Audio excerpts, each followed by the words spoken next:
Catholics around the bi-state are offering their prayers for Pope Leo XIV. Many attended special masses for the new pope today. First Alert 4's Kimberly Donahue spoke with local Catholics about their hopes for Pope Leo and his leadership of the church. Kim. Morgan, on his road to the papacy, Pope Leo spent time in several areas around the United States, including St. Louis, giving American Catholics a lot to be excited about already. But it's his service across the world and global friendships many think will lead to success.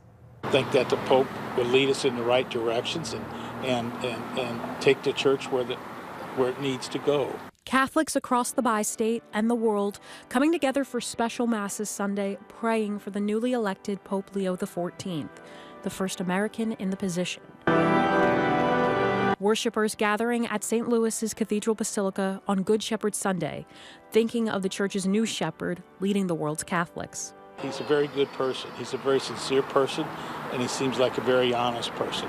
Kent Holtzlog lives in southern Illinois, the Holy Father's home state. It's a delight to have someone not only from Chicago, but from the United States to lead us into the next generation, next phase of the Catholic Church.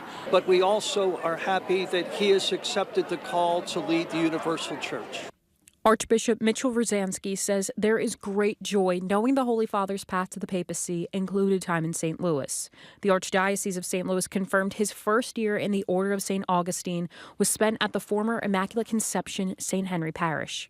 But the Archbishop says Pope Leo's global experience will likely influence his leadership. That he's had the experience of being born in the United States, being from North America, but of ministering for many years in South America. And that brings a totally different perspective to the papacy. So I think that's what we will see in the years ahead of the leadership of Pope Leo. Holtzlog hopeful that experience will make this new era of the church a meaningful one. And he has a lot of good ideas and thoughts, and the Pope took him into the church. And, we have some issues and some things that have to be discussed and addressed, and I'm sure he'll lead us in the right directions. Among some of the challenges Pope Leo will be tasked with facing include dwindling mass attendance, falling numbers of men becoming priests, and moving forward from the church's child sexual abuse cases. Morgan. All right, Kim, thank you.